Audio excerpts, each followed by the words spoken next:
भौंदू नित्य एक संत के यहां रहता था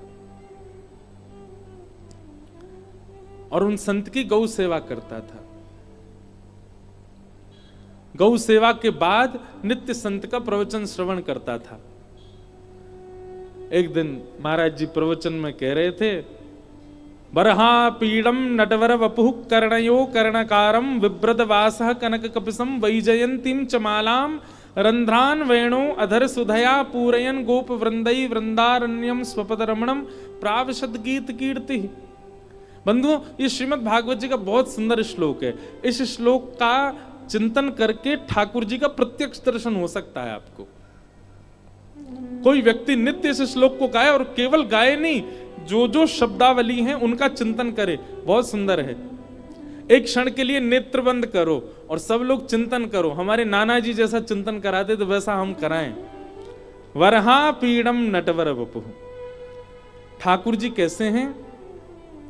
आपीड़ यानी कि मुकुट, मोर का टेढ़ा सा मुकुट ठाकुर जी ने अपने सिर के ऊपर धारण किया है। अच्छा, ठाकुर जी टेढ़ा मुकुट क्यों पहनते हैं? जहां जहां चरण परत प्यारी जू के, तहां तहां मन मेरो करत है छाऊरी। हमारे रसिक कह रहे हैं वृंदावन के, ठाकुर जी टेढ़ो मुकुट या हमारे पहने। जब श्री जी के संग निकुंज में जामे ना, तो श्री ठाकुर जी अपने मुकुट को टेढ़ो करके श्री जी के चरणन के ऊपर छांव बना लें कि कहीं सूर्य को सीधो प्रकाश श्री जी के चरणन में नहीं चलो जाए। हमारी लाडली जी के चरण अति कोमल हैं। अरे कभी कभी चिंतन करे करो, श्री ठाकुर जी बांके क्यों हैं? वो टेढ़े मेढ़े काय क्यों हैं?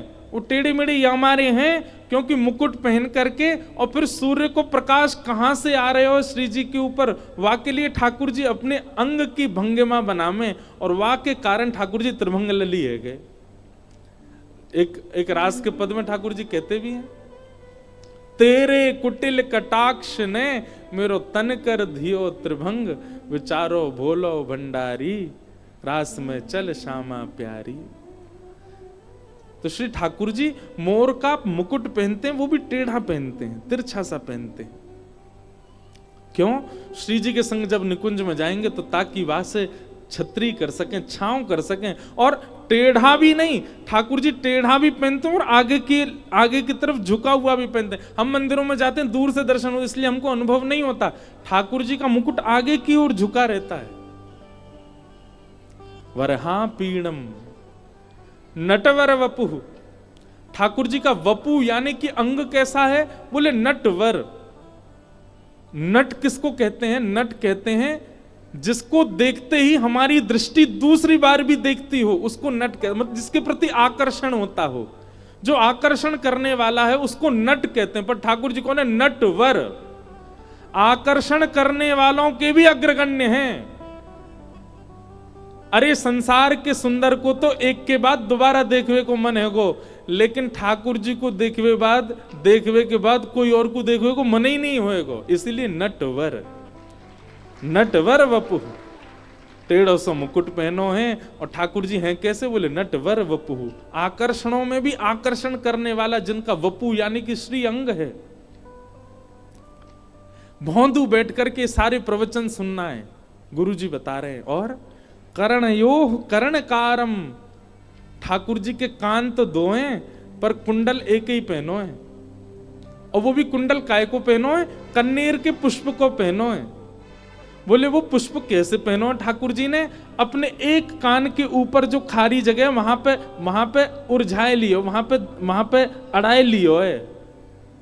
और ठाकुर जी वह एक पुष्प को पहन करके चल रहे हैं। तभी मधुमंगल दूसरी तरफ से बोले, लाला जी कुंडल मां बढ़िया ना लग रहा, यहां पहन ले, जावारे कान में पहन ले। सो ठाकुर जी उसी कुंडल को दूसरे कान में पहन लेते हैं।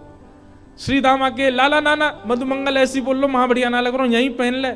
सो ठाकुर जी वहां से उतार के फिर यहीं एक ही कुंडल को बार बार दोनों कानों में बदल बदल के पहनते जा रहे हैं। ठाकुर जी की लीला देखो, शांत ना बैठे, कछु ना कछु करते ही रहे। कर्णयोः कर्णकारम और विभ्रदवासः कनक कपिसम, ऐसी पीली पीतांबरी पहनी है महाराज कि जा पीली पीतांबरी को देख करके सूर्य भी अपने आप को बादल की ओट में छुपा रहे हो। क्यों? बोले भैया एक सूर्य घूम रहे हो पृथ्वी पर, मेरी आवश्यकता न है। विभ्रदवासः कनक कपिसम। अब भोंदू ताली नहीं बजा रहा, भोंदू तो सुनना है, इसलिए सुनो। विभ्रदवासः कनक कपिसम वैजयंतीम चमालाम। ठाकुर जी ने वैजयंती माला पहन रखी है और क्या कर रहे हैं? बोले रंध्रान वेणु अधर सुधया। अपने अधर पर वेणु को धारण करके ठाकुर जी उसको अपने अधरामृत का पान करा रहे हैं, सुंदर वेणु का वाद्य कर रहे हैं। रंध्रान वेणु अधर सुधया पूरयन गोप वृंदई। गोप वृंदों के साथ में श्री ठाकुर जी मध्य में खड़े होकर के वेणु बजा रहे हैं। वृंदारण्यम स्वपद रमणम प्राविशद गीत कीर्ति ही। वृंदावन की पावन रेणु में अपने कोमल कोमल श्री चरणों से ठाकुर जी एक एक चरण आगे बढ़ा करके वेणु बजाते भये ब्रज की गोपियों के चित्त का हरण करते जा रहे हैं।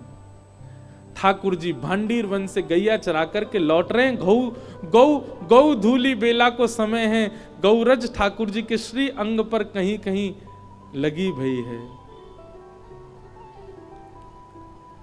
ऐसे बाल कृष्ण।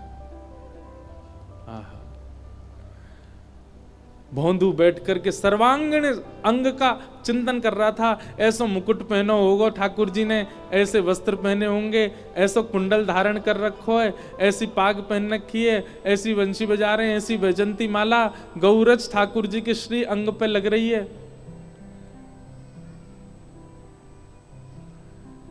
तभी गुरु जी ने कही भांडीर वन से ठाकुर जी गैया चरा करके वापस वृंदावन आ रहे हैं।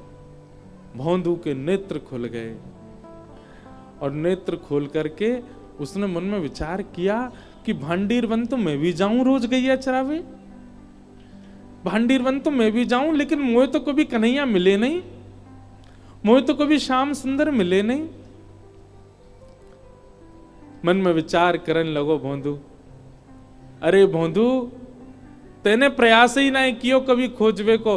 गैया ने लेके जावे और ले जाके उनको चरवे छोड़ दे, खुद पेड़ के नीचे लेट जाए, तेने कभी ढूंढे ही ना। अरे ने कभी आंख घुमातो, ने कहीं दूर तक जाके देखतो। निश्चित ठाकुर जी आज भी, गुरु जी कह रहे इनकी बात में असत्यता नहीं हो सकती, निश्चित ठाकुर जी आज भी आते होंगे।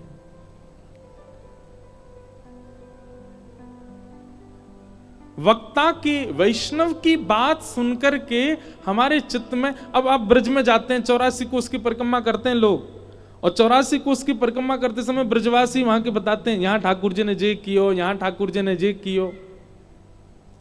जैसे ही लोग कहते हैं ये ठाकुर जी की फिसलनी शिला, यहाँ ठाकुर जी फिसलो करते, हमारे मन में पास्ट टेंस आता, ठाकुर जी फिसलते थे नहीं। अगली बार जब ब्रज में जाओ, कोई कहे यहाँ ठाकुर जी ने ये लीला, तो करते थे नहीं, करते हैं, इस भावना से देखो, आज भी करते हैं। आज भी लाल जी उस भाव का, उस स्थान का त्याग नहीं करते। भोंदू के मन में यही भावना आई, बोले गुरु जी कह रहे हैं भांडीर वन, तो मतलब या को मतलब है अभी भी ठाकुर जी चरावे जामे, मोइए ना दिखे। आज भोंदू ने, अच्छा देखो एक बात बोले, भोरेन को सरताज कौन है हमारे ब्रज में? भोरेन में सरताज है हमारी किशोरी जी, सबसे ज्यादा बोली है। ठाकुर जी तो ज्यादा बोल, ठाकुर जी भोरे ना है, बहुत चतुर हैं, बहुत चंचल हैं, बहुत नटखट हैं।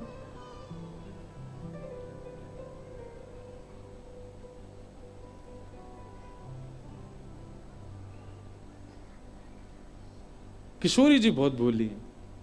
एक लीला सवेरे ही पढ़ रहे हो मैं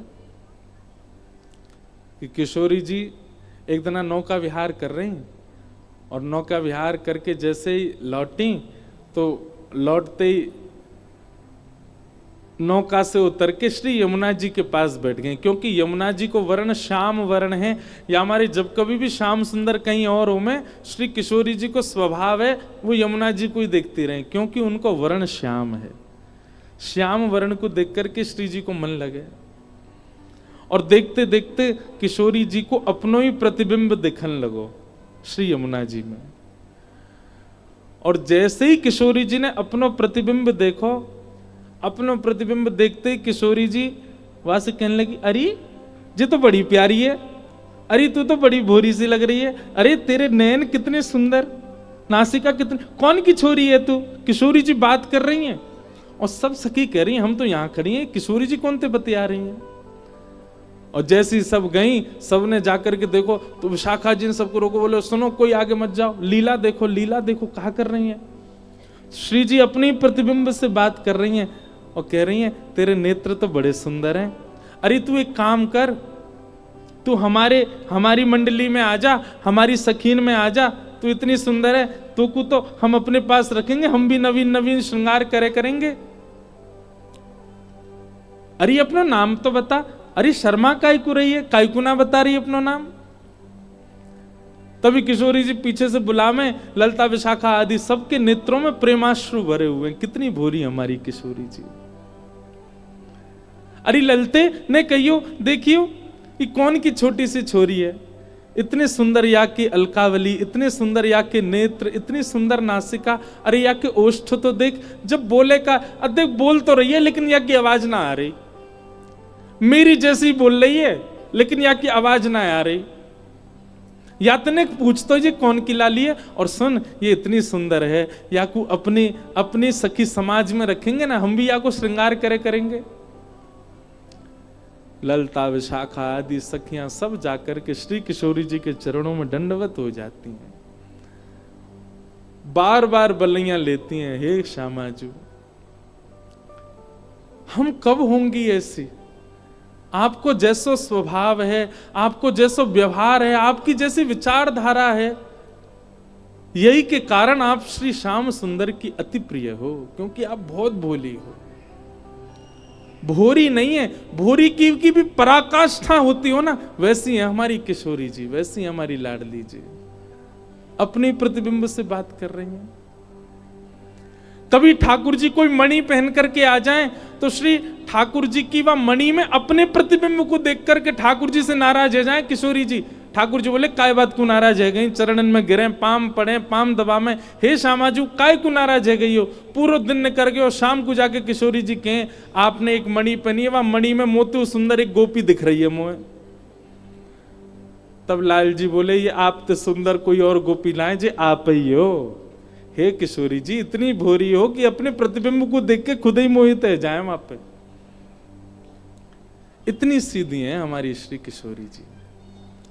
वृषभानु की किशोरी सुन गैया होते भोरी, प्रीत जान के हूँ थोड़ी तो है राखेगी शरण, मन भूल मत जइयो राधा रानी के चरण, राधा रानी के चरण, महारानी के चरण, मन भूल मत जइयो श्यामा प्यारी के चरण।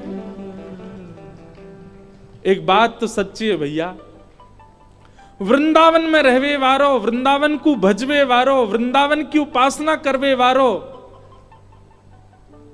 वाके चलवे फिरवे बोलवे में ज्ञान दिख रहे हो तो इसको मतलब या को मतलब माने अभी वृंदावन भजो नहीं। वृंदावन में भजवे रहवे और वृंदावन की उपासना करवे वारे की वाणी में या वाक्य स्वभाव में वैराग्य दिख रहा है, त्याग दिख रहा है, ज्ञान दिख रहा है, बाकी सारे गुण दिख रहे हैं पर भोरोपन नहीं दिख रहा, तो या को मतलब ये है कि माने वृंदावन भजो ही नहीं है। और या फिर यूं कह दो कि वो तो वृंदावन को भज रहो पर वृंदावन ने वाकु स्वीकार कियो नहीं है। वृंदावन स्वीकार कियो होगो, वृंदावन यदि स्वीकार करेगो तो सहज है जाओगे, सीधे है जाओगे, बोरे है जाओगे। और जादना भोले बन गए, जादना सीधे सहज है गए, वही दिना श्यामाजू किशोरी जी श्री ठाकुर जी आपको अपनी सखी समाज में शामिल कर लेंगे। बोले हाँ जे है हमारे लायक या को ले लो। जब तक ठाकुर जी को लगे बहुत चतुर है महाराज, ठाकुर जी भी कहें दूर ही रहो जाते। तो एक बार की एक सत्य घटना है, हमारे परम पूजनीय श्री मलुक पीठ वाले महाराज जी बहुत सीधे हैं, उनमें ज्ञान भी है, आपने वो दर्शन किए, ज्ञान भी है, वैराग्य भी है, त्याग भी है, पर उनकी प्रधानता भोलापन है, ज्ञान नहीं है। तो हमारे यहाँ कथा थी महाराज जी की, बहुत ध्यान से सुनियो, बड़ी अच्छी एक लीला घटी। तो एक बाबा जी आए और वो बाबा जी आके बोले महाराज जी आज मेरा पट्टाभिषेक है। पट्टाभिषेक मतलब अब मैं महंत बनने वाला हूं, तो मेरी महंताई में आपको आना है, मुझे चद्दर उड़ाने और प्रसाद पाने। महाराज जी बोले ठीक है, हम कथा कर रहे हैं ठाकुर जी के यहाँ और फिर इंद्रेश जी हमको लेके आएंगे। महाराज जी ने मुझसे कही इंद्रेश जी कथा पूरी होती वो महाराज जी के यहाँ जाएंगे, उनका पट्टाभिषेक है। मैंने कहा जी महाराज जी। उस दिन था नंदोत्सव, दोपहर 3 बजे कथा प्रारंभ हुई और रात्रि 1 बजे विश्राम हुई। रात के 1 बज गए। दिसंबर का महीना, भयंकर कोहरा। तो मैं गाड़ी चला रहा, कोहरे में आगे दिखे नहीं, तो मां मलुक पीठ जहां महाराज जी उसके बगल में ही स्थान था, वहीं पर ही वो महंताई हुई थी। तो जैसे ही हम मलुक पीठ पहुंचे हम 2:30 बजे रात में, कोहरे के कारण। तो 2:30 बजे मैंने कहा महाराज जी अब चलें कक्ष में, आप भी विश्राम। वो नहीं वो महंत जी के यहाँ जाना है। मैंने महाराज जी 2:30 बज रहे हैं रात के। नहीं उन्होंने प्रसाद रखा होगा हमारे लिए। महाराज जी हाथ पकड़ के गोपीनाथ बाजार की गलियों में ले गए और जहां वो पट्टाभिषेक हुआ, द्वार वार सब बंद हैं। महाराज जी खड़े, हम खड़े, 2-3 और लोग खड़े और महाराज जी बाहर से कह रहे सीताराम, अरे पूरी सब्जी है क्या? मैंने महाराज जी 2:30 बज रहे रात के। महाराज जी बोले नहीं उन्होंने रखा होगा हमारे लिए, आप थोड़ा गेट खटखटाओ। हमने खटखटाया, संघ वालों ने और जोर से खटखटाया। एक आए उसने बहुत जोर से खटखटाया, भीतर से बाबा ने दी गालियां। महाराज कौन है रात में आ गया आश्रम में, और ये कोई रात में आने का समय, भागो यहां से। अरे महाराज जी बोले अरे हम आए हैं। बोले कौन हम आए हैं? कौन हम है? तुम्हारा नाम नहीं है कुछ? महाराज जी बोले अरे हम मलुक पीठ वाले महाराज जी आए हैं। तुरंत उन्होंने द्वार खोला। अरे महाराज जी हम तो गलती हो गई चरणों। बोले हमारे लिए पूड़ी बचाई आपने? महाराज जी भंडारा तो सब चट्ट हो गया। बोले कोई बात नहीं, कुछ तो होगा। बोले हाँ महाराज जी कुछ केला रखे। बोले ला वही दे दो। वही केला लिए, हमको दिया, खुद लिया, सबने। अब मैं देख करके कहूं, मैंने कहा कितने भोरे, कितने सहज, कितने सरल, कितने सीधे, और ऐसे ही ठाकुर जी को प्रिय होते हैं। जरा सा भी जिसमें एक भाव आ जाता मैं कुछ हूं। क्यों कहते हैं चैतन्य महाप्रभु तृणादपि सुनीचे न, क्यों तृण के समान बन के रहो? क्योंकि ठाकुर जी को वही प्रिय है। अपनी मंडली में ठाकुर जी तब तक नहीं लेंगे जब तक भोंदू नहीं बनोगे, भोरे नहीं बनोगे, सरल नहीं बनोगे, सहजता नहीं आएगी। हमारा भजन थोड़ा बढ़ जाता है, एक दिन पहले से ज्यादा माला कर लेते हैं तो हमको अभिमान हो जाता है। अरे कितनों को तो आज भी हो गया होगा, क्या सुबह 4 बजे उठे हम, प्रभात फेरी में पूरे नाचे गाए चले, इसका भी अहम हो गया होगा कईयों को। अहम शून्य कौन है? अहम शून्य ही ठाकुर जी स्वीकार करते हैं, और अहम शून्य बनना है हमारी श्री जी को नाम रटो, हमारी किशोरी जी को जपो। तो भोंदू ने सोची कि महाराज जी तो रोज ही गैया चरावे आते होंगे, मोए ना मिले। दूसरे दिन भोंदू पहुंच गया, गैया सब चल रही थी। भोंदू तो लेके अपनी पोटली और इधर उधर ढूंढने लगो, कहीं श्याम सुंदर मिलेंगे। गुरुजी ने बताया था सांवला भेष है, पीली पीतांबरी पहनते हैं, वैजंती माला पहनी होगी। 1 दिन 2 दिन 3 दिन 4 दिन बीत गए, रोज भोंदू ढूंढता लेकिन ठाकुर जी उसको मिले नहीं। ठाकुर जी को भी दया आ गई, बोले बताओ पूरी दुनिया मंदिर में खोज रही है, जे मुझको वन में ढूंढ रहा है, क्योंकि गुरुजी ने कह दी भांडीर वन में ठाकुर जी गैया चरावे जाम है। ठाकुर जी वहां थे नहीं लेकिन आ गए भोंदू के लिए। तभी भोंदू देखता है कि महाराज असंख्य गैया, और ऐसी गैया कभी देखी नहीं, अद्भुत गैया, बड़े बड़े सींग, उनके गले में ऐसे मोटे मोटे महाराज सुंदर नाद करवे वाले, स्वर करवे वाले, बढ़िया सबन ने कड़ूला पहने हैं, और ऐसी गैया मदमस्त रहती वही चलती वही आ रही हैं। भोंदू खड़ो खड़ो देख रहा, और तभी उन गैयाओं ने किनारो कियो और मध्य में ही महाराज लकुटी अपने कंधा पे टांगे, वहां पे दोनों हाथ लटकाए, गौ पाग, गौकर्ण पाग।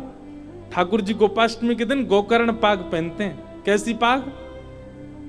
हम अपने लाल जी को कभी कभी धराते हैं। उस पाग में क्या होता है कि दो तो कान निकरिया में यहाँ पे, दो सींग निकरिया में यहाँ पे, और ऐसे कान आ जाए नीचे, तो वो गोकर्ण पाग।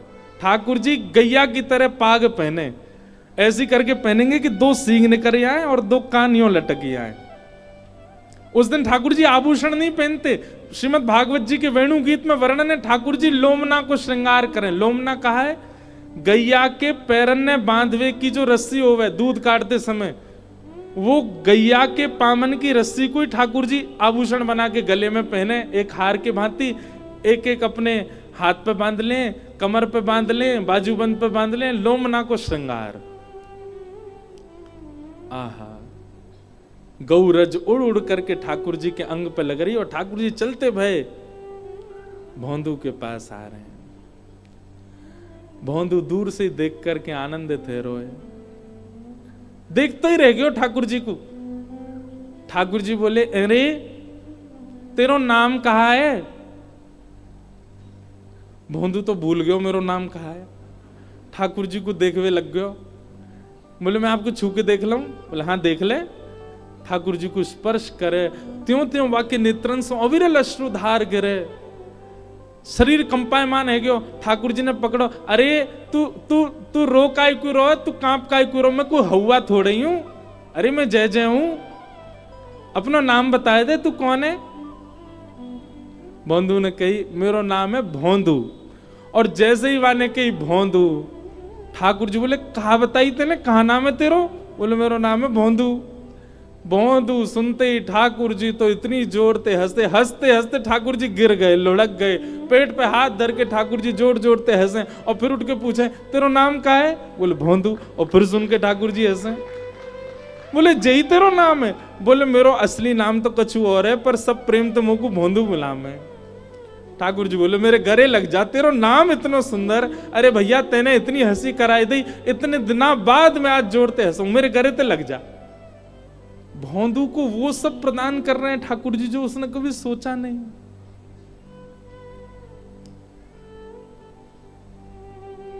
रूप माधुरी का दर्शन कर रहा है।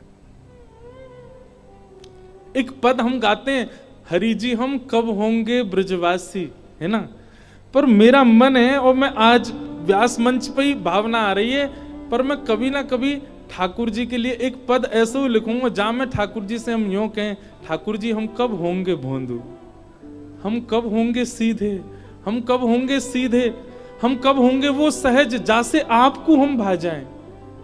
ब्रज में बसनो अब कठिन नहीं रह गयो, धन के बल पे सब बस रहे हैं ब्रज में जाके, लेकिन ब्रज में जैसे बसने वाले को जैसा स्वभाव होना चाहिए वैसा कोई को नहीं रह गयो है।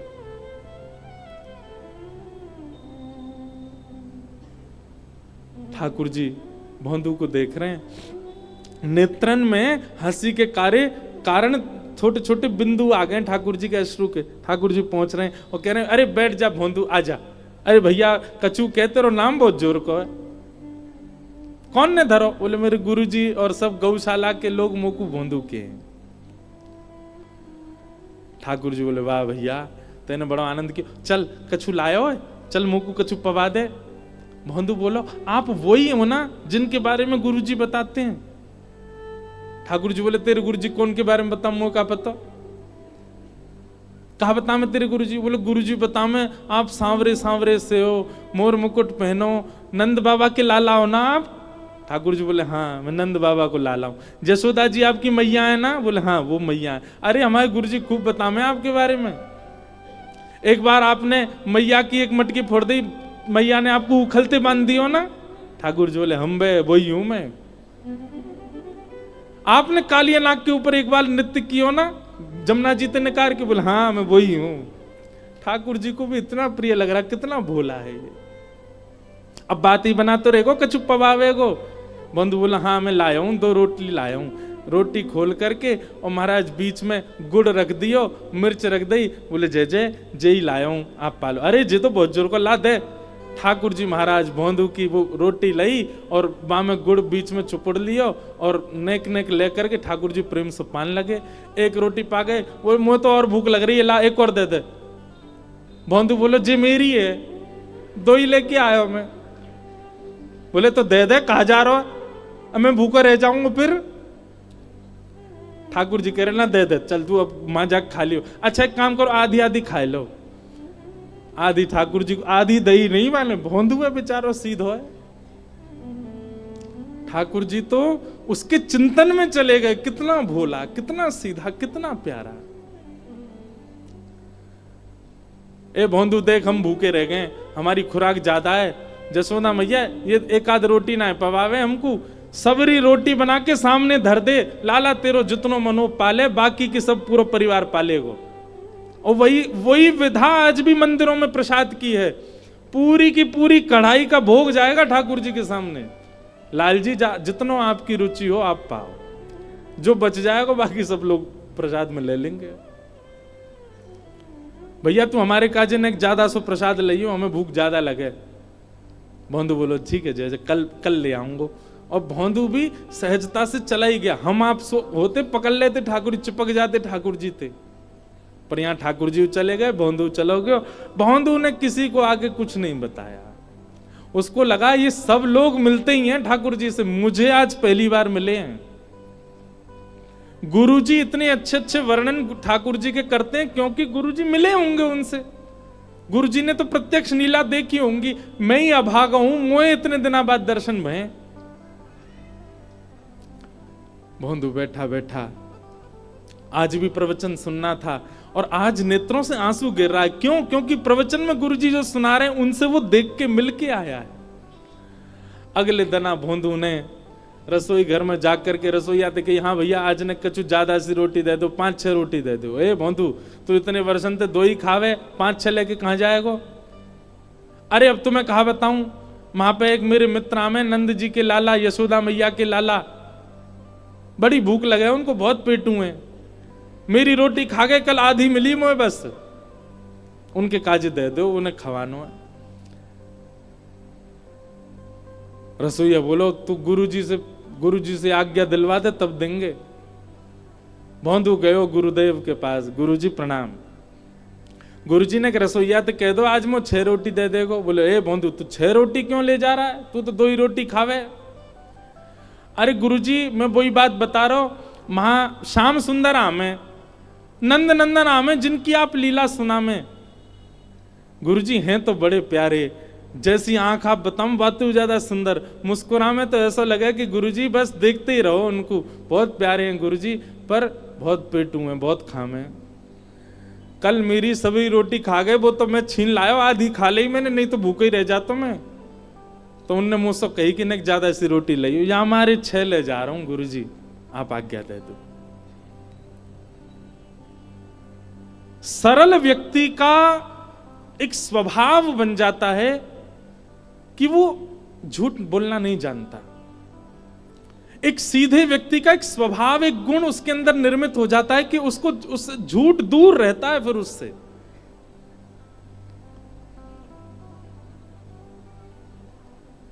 गुरुदेव बोले कोई और बोलता तो मैं नहीं मानता, लेकिन भोंदू झूठ नहीं बोल सकता। भोंदू तू सच में ठाकुर जी से मिला? बोले हाँ गुरुजी, आपकी कृपा से मेरे भाग्य जगह, कल में मिला। कैसा स्वरूप था? उसने एक एक अंग का वर्णन किया। नेत्र ऐसे हैं, जब पलक उठती हैं तो ऐसा लगता है, गिरते हैं तो ऐसा लगता है, हंसते हैं तो दांत ऐसे लगते हैं, नासिका ऐसी है उनकी, हाथ गदमदरा से हैं, पाम गदमदरा से, पेट नेक निकरो सो है ठाकुर जी को। और गुरुजी उनमें तो बड़ी सुंदर सुगंधी सी आती रहे, और मैंने तो स्पर्श करके देखो, ऐसा स्पर्श पूरी दुनिया में मैंने आज तक नहीं कियो, ऐसा स्पर्श है उनको। उनके पास बैठे ना, गर्मी को बोध ना होवे, ऐसी सुंदर शीतल सी हवा सी आती रहे उनमें थे। अरे गुरुजी बड़ो मन लगा उनके संग बैठने में। जैसा जैसा रूप भोंदू वर्णन कर रहा था, गुरुदेव समझ गए कि ये ठाकुर जी से मिल के आया। गुरुदेव बोले भोंदू तो ठाकुर जी को लेके यहां आश्रम आ जाना, हमारे ठाकुर जी से निवेदन कर दे, वो यहां आ जाएंगे। अब भोंदू इस बात पर यह सोच रहा है कि इतने श्रेष्ठ विद्यार्थी आश्रम में, गुरुकुल में, गौशाला में हैं, इनसे गुरुजी ने नहीं कहा ठाकुर जी को लाने के लिए, मुझे आज्ञा दे रहे हैं। ठाकुर जी तो सबसे ही मिलते होंगे, गुरुजी चाहते तो किसी को भी आज्ञा दे देते, पर गुरुजी ने मुझको ही चुना। भोंदू तो सरल सहज इतना भावुक हो गया, बोले गुरुजी मैं लेके आऊं ठाकुर जी को? बोले हाँ तू लेके आ। बोले आप सच में चाहे कि मेरे साथ आवे वो? बोले हाँ तू ही लेके आ उनको। भोंदू बोलो जो आज्ञा गुरुदेव। अब तो इतना आनंद में निमग्न है करके भोंदू पहुंच गयो भांडीर वन। और भांडीर वन आज ने विलंब से पहुंचो, ठाकुर जी पहले ही बैठ गए, वहां पहले ही पहुंच के वहां पे इंतजार कर रहे हैं भोंदू को। भोंदू गयो, ठाकुर जी बोले आजा आजा। अरे कहा नाम बतायो तेने अपना? बोलो मेरो नाम है भोंदू। ठाकुर जी फिर हंसने लगे, बोले तेरो नाम बहुत जोर को भैया, बैठ जा। कैसा है तू? बोले मैं बहुत बढ़िया हूँ, आप कैसे हो? बोले रात भर तेरी याद आई मुझे कल, मैंने यशोदा मैया सो कही, नंद बाबा सो कही, सबन को बताई तेरे बारे में। तू आज रोटी लाया हो? बोले हाँ देखो कितनी सारी लाया हूं। पोटली खोल करके ठाकुर जी के आगे धर दी। ठाकुर जी तो बड़े आनंद में भर गए और रोटी उठा करके बीच में गुड़ धर के और वाकी पुंगी सी बनाए के ठाकुर जी प्रेम से पान लगे। भोंदू बोलो जय जय ठाकुर जी, आज पहली बार गुरुदेव ने मुझसे कछु काम की कही है और मैं चाहूं या काम को मैं भली भांति कर दूं। ठाकुर जी बोले कहा काम कहो? बोले गुरुजी मुझसे कह रहे हैं कि तू ठाकुर जी को लेके हमारे आश्रम आ जा। अब आप तो मेरे मित्र है गए हो, गुरुजी चाहते तो कोई भी शिष्य से कह देते, पर उनने मुंह को ये काम दियो पहली बार। आप कृपा करो ना, मेरे संग चलो ना गुरुदेव के आश्रम। ठाकुर जी रोटी खाते जा रहे हैं और बोल रहे हैं देख भोंदू तू जो कहेगा सब काम करेंगे हम, लेकिन जो गुरुजी बीच में मतलावे, तेरो मेरो संबंध है, तू मेरो सखा मैं तेरो सखा। गुरुजी आश्रम गैया इन सबन को दूर रख मोते। चरणों में गिर गए। बोले अरे जय जय, मैं तो आपको जानतो ही ना हो, मैं तो इतने दिन ते भांडीर वन आ रहा हो गैया चरावे, मैंने आपको कभी देखो ही ना है। सके आप मेरे बगल से निकसे भी होंगे, पर मैं आपको जानतो ही ना हो तो मैं कैसे पहचान? वो तो गुरुजी ने मुंह को आपकी कथा सुनाई तभी तो मैं आपको जान पाए हो। जिन गुरुजी की कृपा से आप मुंह को मिले, उन गुरुजी की आज्ञा है, आपने चल दो ना मेरे संग। ठाकुर जी बोले चाहे जो हो भैया, हम तेरे गुरुजी तो ना मिलेंगे, तोते मिलेंगे बस। भोंदू बोलो नहीं मिलोगे गुरुजी ते? ठाकुर जी बोले नहीं मिलेंगे। अंतिम बार पूछ रहा हूं नहीं मिलोगे? ठाकुर जी बोले ना मिलेंगे ना मिलेंगे ना मिलेंगे, बस तोते मिलेंगे। भोंदू ने सबरी पोटली उठा ली। बोले तो फिर ये रोटी वो गुरुजी के घर की है, इन्हें मत खाओ। हाँ सबरी खत्म करते जा रहे हैं। ठाकुर जी बोले अरे तो रोटी तो खान दे ना, जो गुरुजी के आश्रम में बनी है जिका खाओ। और पोटली सबरी बांध ली। ठाकुर जी के हाथ में 250 ग्रास बचो। भोंदू ने हाथ पकड़ के बोले जब वो छोड़ दो, जो गुरुजी को है दे दो। अरे तो जाए तो खान दे, ये तो आधो बचो ना ना ये दे दो। और लेके अपने मुंह में भर लियो, खा गयो। अरे मैं कह रहा हूं हमारे गुरुजी ने मिलवाए हैं आप, हम और तुम उन्हीं के पास नहीं चलोगे? ठाकुर जी बोले भैया देख तू अब चाहे गुस्सा है जा, तेरे गुरुजी तो ना मिलेंगे, हम बस तो मिलेंगे। तो भोंदू बोला ठीक है, तो जा पेड़ते या पेड़ तक, या कि पल्ली पार तुम्हारी है या इल्ली पार मेरी है। कल्लिते गैया चरावे आएंगे, इल्ली पार अगर तुम आए, पल्लंकू ही नहीं हो, उल्लंकू मत ही हो, नहीं तुम्हारी गैया ने लेके भाग जाऊंगा मैं। ठाकुर जी को धमकी दे रहा है। और सुनो आज ते आम पाम 100 साल की कट्टी, दूर नहीं हो मोते, मेरो कोई तुम्हारो संबंध ना, 2 दिना को सखत्व, हमारे गुरुजी को जो नहीं है बातें हमारो कोई संबंध नहीं। ठाकुर जी बोले तू जाने ना है हम जय जय हैं। बोले जय जय हो चाहे जो हो, हमारे गुरुजी ने मिलवाए, अगर चाहो कि मैं तुमसे मिलूं या बैठूं तो मेरे गुरुजी के पास चलो। ठाकुर जी बोले मैं तो नहीं जाऊंगा। ठीक है मैं जा रहा हूं। और अपनी गैयान ने घेर के महाराज भोंदू तो चल पड़ो। ठाकुर जी कह रहे हैं, ए भोंदू। भोंदू नहीं पीछे मुड़ के भी देख रहा। दूसरी बार बोले ठाकुर जी, भोंदू अरे नहीं देख तो ले। भोंदू नहीं देख रहा। जब तीसरी बार ठाकुर जी ने कही भोंदू, जब भोंदू ने अब भी नहीं देखा, तो जिस प्रकार कोई व्यक्ति अपने प्रियतमा के लिए व्याकुल हो जाता है, ऐसे श्री ठाकुर जी भोंदू के लिए व्याकुल हो गए। अरे जी देखे ही ना रो, जी पलटे ही ना रो। ठाकुर जी को लगी नेक दूर जाके आ जाएगा, लेकिन भोंदू नहीं लौटो। चलते ही चलोगे, चलते ही चलोगे। थोड़ी दूर तक भोंदू दिखो। जैसे ही भोंदू दिखनो बंद भयो, ठाकुर जी अपने आप को रोक नहीं पाए। नेत्रन में अश्रु भर आए और महाराज चौकड़ी मार के दौड़े ठाकुर जी। अरे भोंदू रुक जा, अरे भोंदू नेक रुक जा, अरे तू जो कहेगो सो करेंगे। तू कहेगो तेरे गुरुजी के यहाँ जाएंगे, वहीं बस जाएंगे, लेकिन तुम होते दूर मत जाए भैया, मुंह को संग लेके चल। और ठाकुर जी दौड़ करके गए और भोंदू की कमर पे जाकर के लद गए पीछे, और लद करके बोले, चल ले चल अपने गुरुजी के पास, चल के आमे, तेरे गुरुजी तो मिल के आवेंगे। गैयान के बीच में कैसी सुंदर छवि है। पत्रो दुबरो सो भोंदू और श्याम सलोने नंद नंदन वाकी पद्दी पे चढ़े हुए पीछे पीछे ते ऐसे हाथ दे करके दोनों पाम ठाकुर जी के यूं हाथ में उठा रखे और भोंदू लेकर के ठाकुर जी को अपने आश्रम आ रहे। गुरु जी ने देखी गैया आ गई। गुरु जी द्वार पे आके खड़े गए और जैसे ही गैया आती गई तभी ऐसा दृश्य देखो। भोंदू की पद्दी पर श्री ठाकुर जी साक्षात नंद नंदन मंद मंद मुस्कुराते भय, वाके कान में कछु खाना पूसी करते भय आ रहे हैं। भोंदू तो कह रहे हैं, जाइए तेरो गुरु, जाके कारण तू मोह छोड़ के भाग रहो, दारी के अबड़ी उड़ा दूंगा मैं, जाके कारण तू मोह छोड़ रहो। अरे नहीं गुरु जी, हमारे गुरु जी बड़े भोरे हैं, इनको दर्शन देते हो।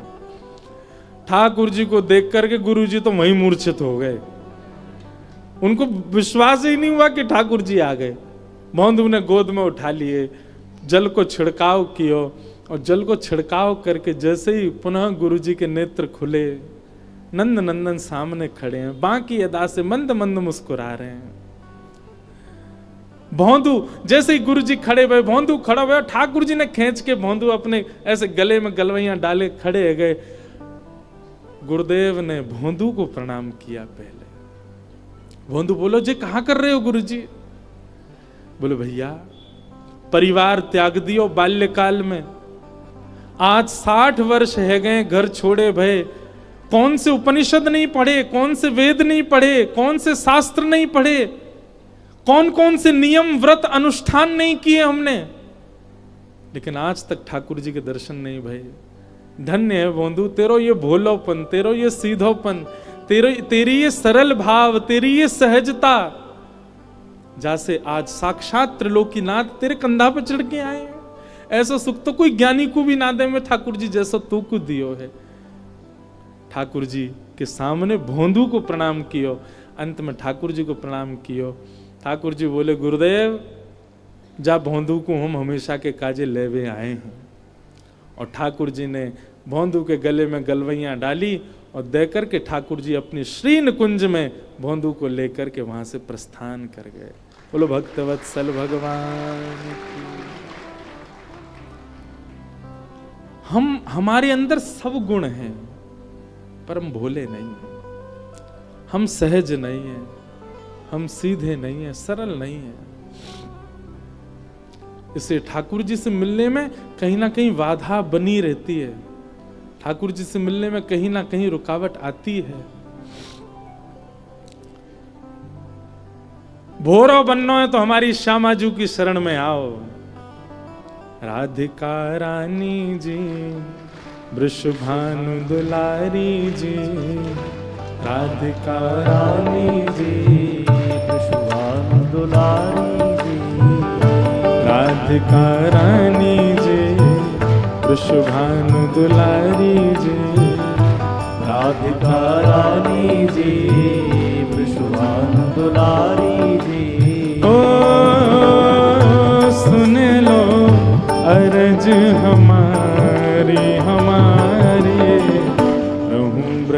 रज को पासे,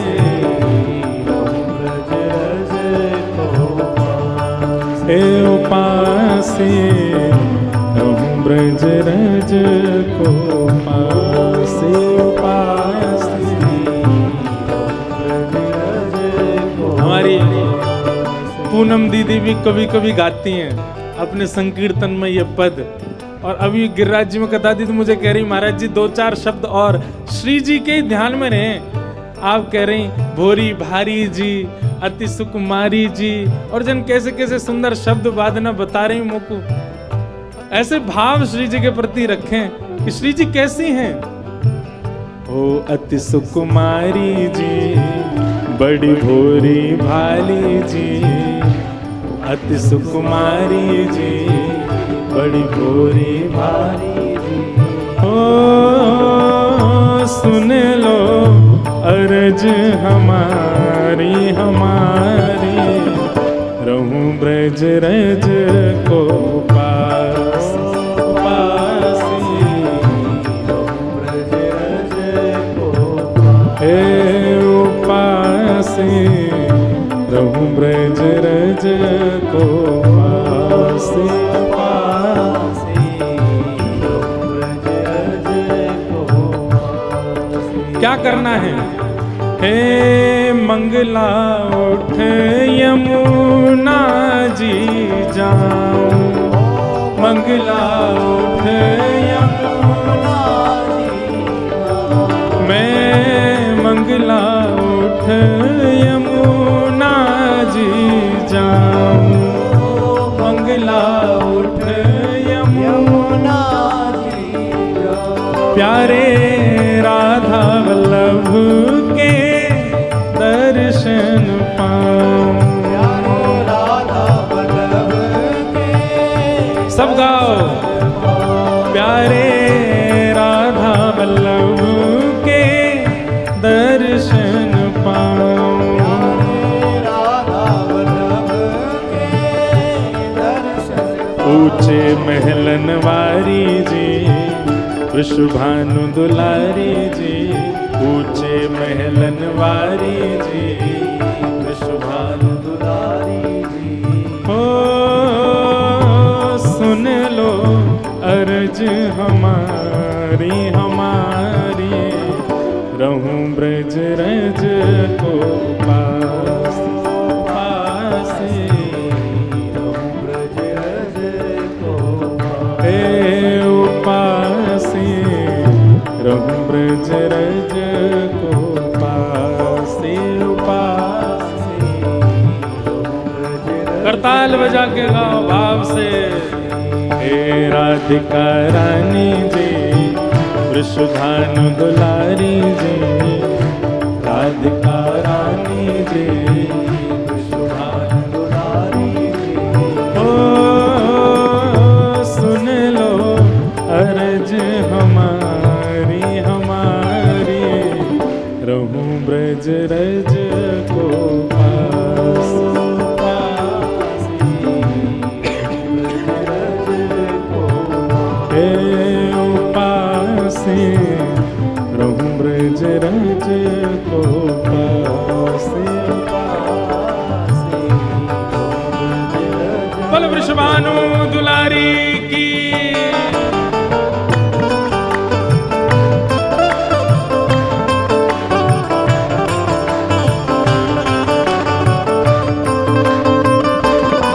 वृषभानु के जमाई की।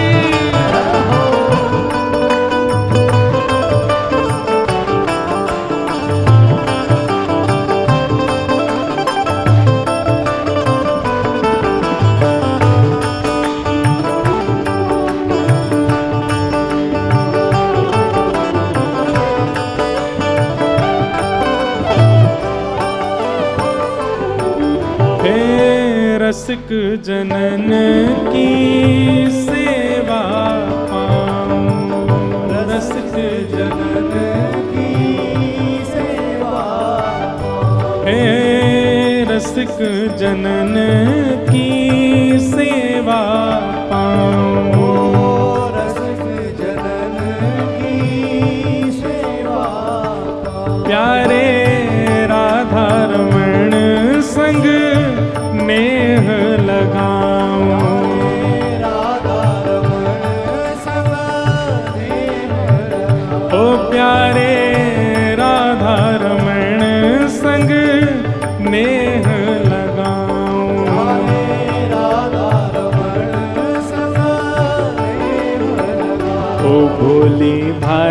जी, राधिका रानी जी, हाँ भोली भारी जी, राधिका रानी जी। ओ सुन लो अर्ज हमारी हमारी, रहूं ब्रज रज को पास पासी, रहूं ब्रज रज को पासी, रहूं ब्रज रज को पासी पासी। भाव से राधिका रानी जी, विश्वभानु दुलारी जी, राधिका रानी जी, विश्वभानु दुलारी जी। ओ सुन लो अर्ज हमारी हमारी, रहूं ब्रज रज को पास पासी, ब्रज रज को पासी, रहूं ब्रज रज को पासी पासी। बल बरसाने वारी की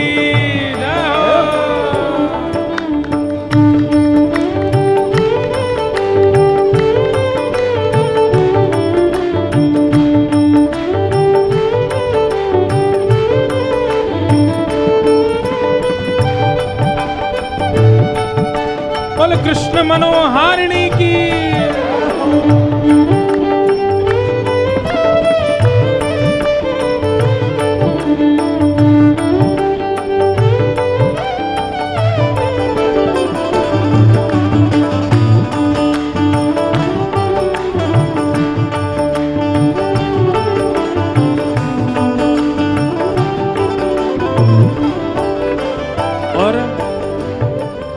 ब्रजवासिन के मधुकर पाऊं, ब्रजवासिन के मधुकर पाऊं, हाँ ब्रजवासिन के मधुकर पाऊं, ब्रजवासिन के मधुकर पाऊं, ब्रजवासिन के मधुकर पाऊं, ब्रजवासिन के मधुकर पाऊं। कौन कौन ने मधुकरी पाई है कभी ब्रज में आके? भैया देखो, एक बात बहुत ध्यान रखियो मधुकरी के लिए। पहली बात तो मधुकरी परिचित के यहां से नहीं मांगनी है, अपरिचित के यहां जाके मांगनी है। और दूसरी बात, मधुकरी पाते ही श्री यमुना जी जानो है, रज लगा करके श्री यमुना जी के तट पर किशोरी जी को ध्यान करनो, तभी वह मधुकरी को भाव होगो। भूख मिटावे के काजे नहीं है मधुकरी, भजन की भूख बढ़ावे के काजे है मधुकरी। ब्रजवासिन के मधुकर पाऊं, ब्रजवासिन के मधुकर पाऊं, प्यारे कुंज बिहारी से नैन लड़ाऊं, कुंज बिहारी से प्यारे कुंज बिहारी से नैन लड़ाऊं, कुंज बिहारी जी से अति सुकुमारी जी, राधिका रानी जी, अति सुकुमारी जी, राधिका रानी जी, कृष्ण मनोहारिणी जी, बरसाने वारी जी, कृष्ण मनोहारिणी जी, बरसाने वारी जी। ओ सुन लो अर्ज हमारी हमारी, रहूं ब्रज रज को पास पास, ब्रज रज को पास, रहूं ब्रज रज को पास पास, रहूं ब्रज रज को। आओ राधिका रानी जे वृषभानु दुलारी जे राधिका रानी जे वृषभानु दुलारी जे ओ सुन लो अरज हमारी हमारी रहूं ब्रज रज को पासे उपासे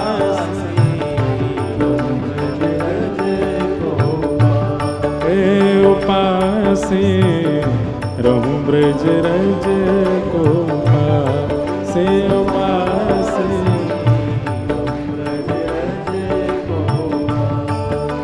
उपासे रहूं ब्रज रज को उपासे उपासे